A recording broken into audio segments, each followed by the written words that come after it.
Hello दोस्तों, कैसे हो आप सभी। आशा करता हूँ कि अच्छे ही होंगे। तो आज हम जो डिस्कस करेंगे वो त्रिभुज के बारे में, जो बेसिक जानकारियाँ हैं उनके बारे में हम डिस्कस करेंगे।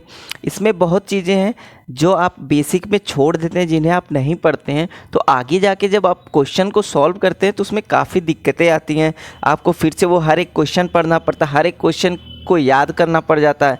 तो इसलिए अगर आपको बेसिक जानकारियाँ होंगी, इससे आप कोई भी क्वेश्चन को जैसे ही पढ़ेंगे आपको पता होगा कि वो क्या कह रहा है और वो उसमें उसका आंसर क्या होगा। तो इसके लिए त्रिभुज में सबसे पहले जो हमारे बुक में जो दिया हुआ है, आपको कक्षा 10 में जो पढ़ना, मेनली क्या पढ़ना, समरूप त्रिभुज।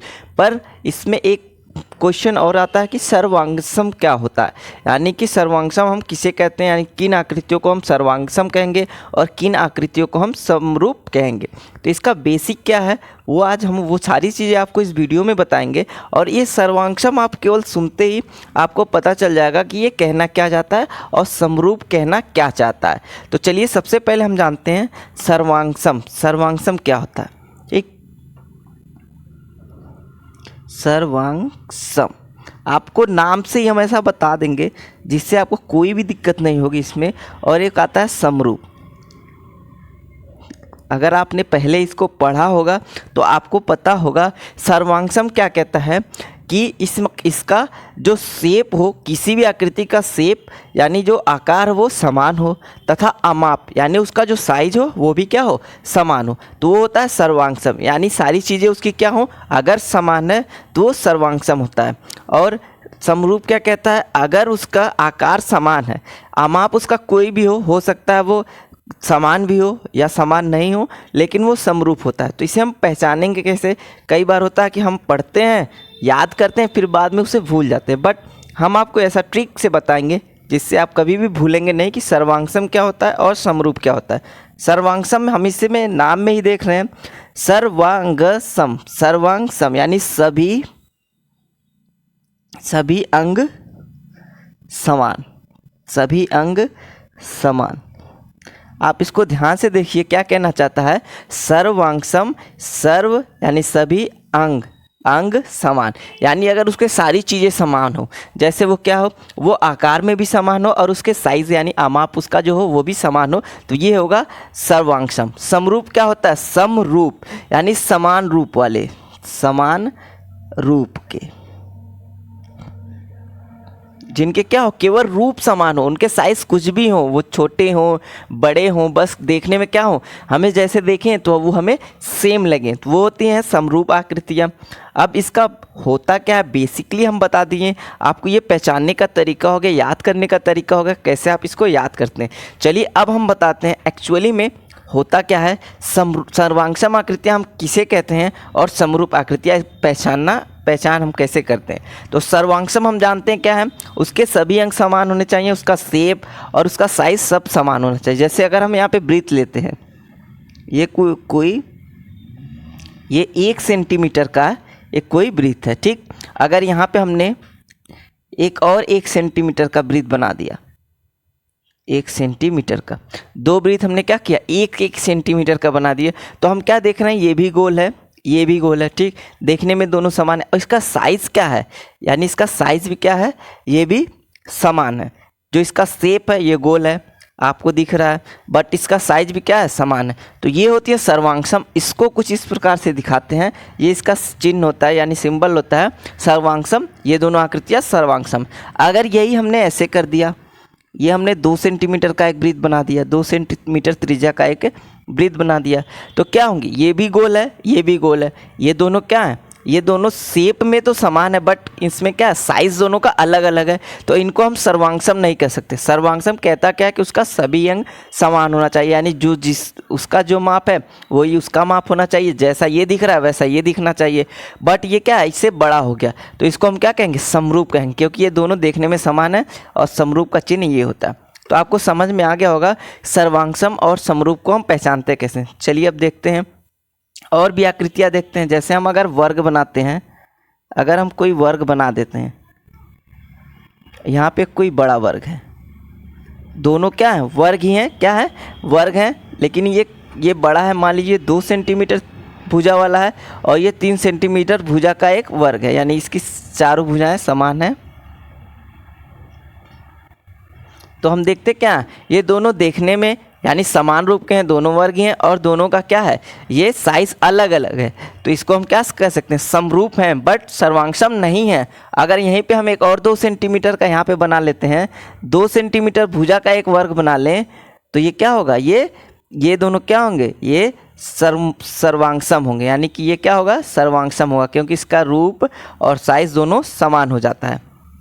इसके बाद हम देखते हैं कौन सर्वांगसम नहीं होंगे। अगर समरूप कौन से नहीं होंगे, अगर हम बना लेते हैं एक त्रिभुज बनाते हैं, एक गोला बनाते हैं, तो ये दोनों क्या है, इन दोनों का रूप अलग अलग है, तो ये समरूप नहीं होंगे, ये क्या होंगे, समरूप नहीं होंगे। और हम आगे देखते हैं, अगर हमने एक वर्ग बना दिया और एक गोला, तो ये क्या है, ये समरूप नहीं है। इस प्रकार से आप समझ गए होंगे कि समरूप क्या होता है और सर्वांगसम क्या होता है। चलिए अब समरूप का हम जो डिफिनीशन होता है एक्चुअली क्या होता है, आपको समरूप के बारे में ही पढ़ना है बेसिक में। तो समरूप कहता क्या है, इसका पहला चीज़ होता है, इसमें हम फर्स्ट पॉइंट देखते हैं कि 2 त्रिभुज, समरूप त्रिभुज के बारे में पढ़ेंगे हम। 2 त्रिभुज या भी हम पढ़ते हैं 2 बहुभुज, 2 बहुभुज समान भुजा के, 2 बहुभुज समान भुजा वाले, समान भुजा वाले 2 बहुभुज समरूप होंगे यदि पहला क्या है, उनके संगत कोण बराबर हो। फर्स्ट हम लिखेंगे यदि उनके संगत कोण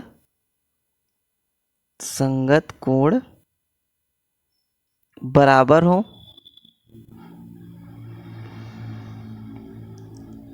ये फर्स्ट पॉइंट हो गया। सेकेंड क्या कहता है, उनके संगत भुजाओं में या उनके संगत भुजाएं समान अनुपात में या समानुपाती हों। तो समरूप का जो डिफिनीशन होता है उस इस प्रकार से हम देते हैं, 2 समान भुजा वाले बहुभुज समरूप होंगे यदि उनके, फर्स्ट क्या होता है, यदि उनके संगत कोण बराबर हो, सेकेंड उनके संगत भुजाएं समान अनुपात में हो। इसको हम किस प्रकार से समझते हैं, चलिए आपको बताते हैं। तो इसके लिए सबसे पहले हम देखते क्या है कि उनके संगत कोण बराबर, जैसे हमने यहाँ पे ले लिया वर्ग, यहाँ पे कोई बड़ा वर्ग ले लिया,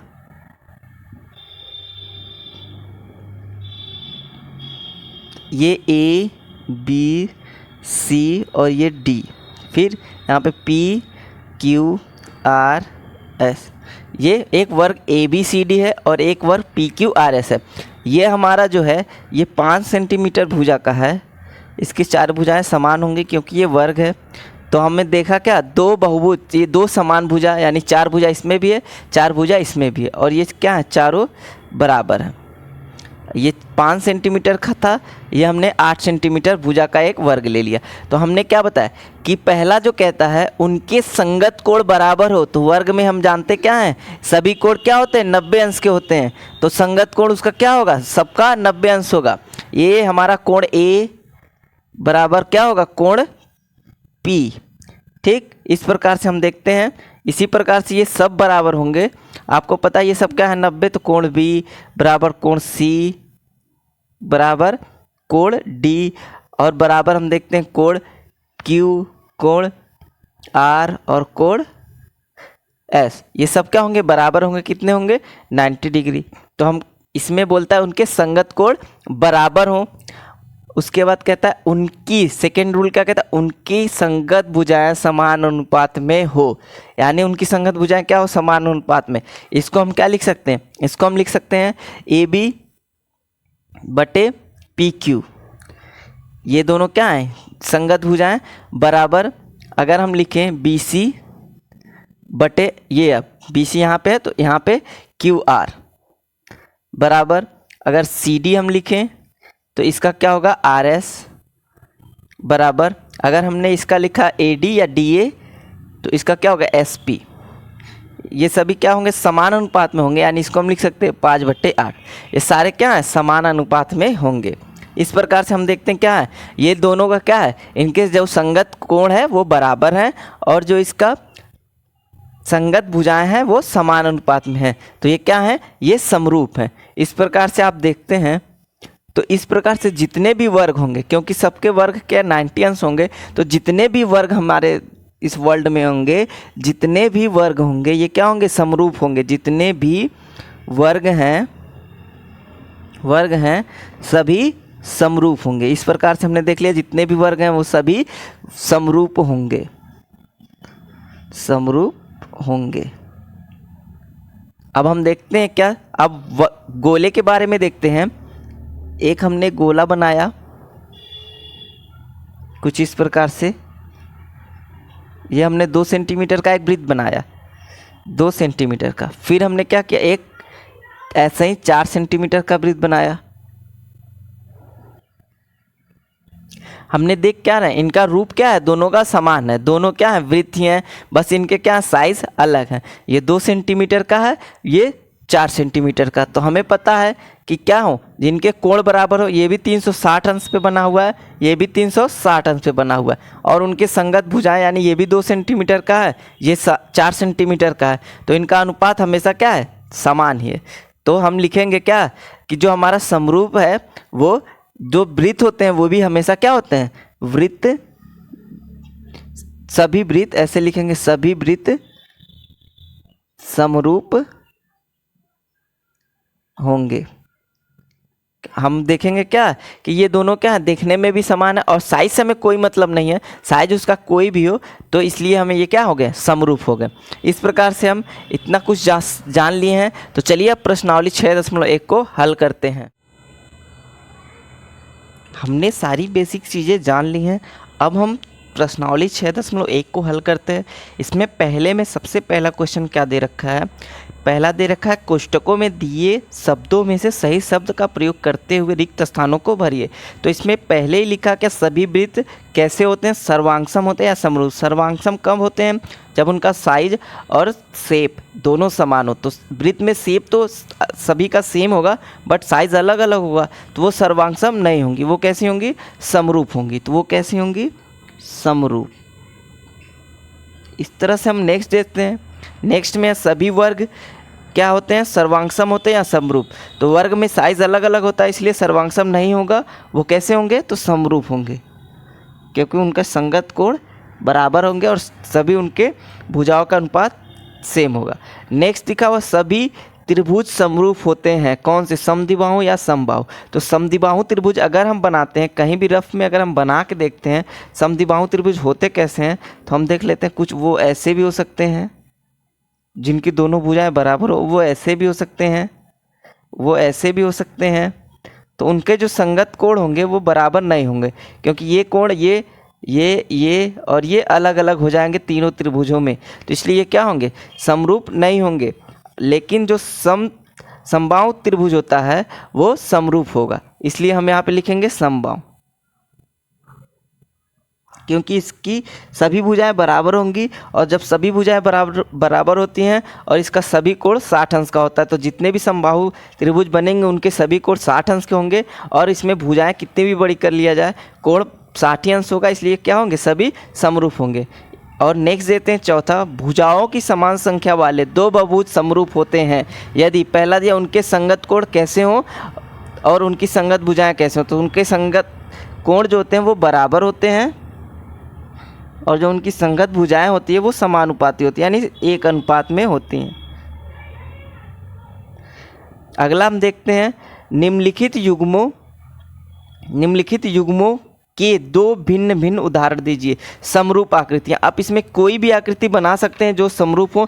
जैसे आप 2 वृत्त बना सकते हैं इस प्रकार से। एक हमने बना लिया 2 सेंटीमीटर का वृत्त, 2 सेंटीमीटर त्रिज्या का वृत्त। एक हम बना लेते हैं ये कोई 3 सेंटीमीटर त्रिज्या का वृत्त। तो ये क्या होंगे, दोनों क्या होंगे, समरूप होंगे। एक और इसी में हम अगर वर्ग बना लेते हैं तो ये वर्ग भी हमारा क्या होगा, समरूप होंगे। दोनों साइज कोई भी हो, चाहे तो आप इसमें समबाहु त्रिभुज भी बना सकते हैं जिनकी सभी भुजाएं समान हो और इनके कोण 60 अंश की, ये सभी क्या होंगे? समरूप। ऐसी आकृतियाँ जो समरूप नहीं है तो आप कुछ भी बना दीजिए, यहाँ पे वर्ग बना दीजिए और क्या कर दीजिए, एक आयत बना दीजिए, ये क्या होंगे? ये समरूप नहीं होंगे। इसके बाद आप दूसरा बना सकते हैं, एक त्रिभुज बना सकते हैं, एक वृत्त बना सकते हैं, ये क्या होंगे? समरूप नहीं होंगे। दूसरा आप या तो त्रिभुज बना दीजिए उसके बाद वर्ग बना दीजिए, क्या होंगे? समरूप नहीं होंगे। इस प्रकार से आप कर सकते हैं। उसके बाद लास्ट हम देखते हैं तीसरा क्या दिया है, बताइए कि निम्नलिखित चतुर्भुज समरूप है या नहीं। तो यहाँ पे हम देखते हैं पहला ही हमें क्या होना चाहिए, संगत कोण बराबर, बट इसके क्या है? कोण अलग हैं। ये सारे 90 अंश के हैं, इसके कोण अलग अलग हैं, इसलिए हम क्या कर देंगे, इसमें लिख देंगे चूंकि चतुर्भुज, दोनों चतुर्भुज या चतुर्भुजों के संगत कोण बराबर नहीं है, अतः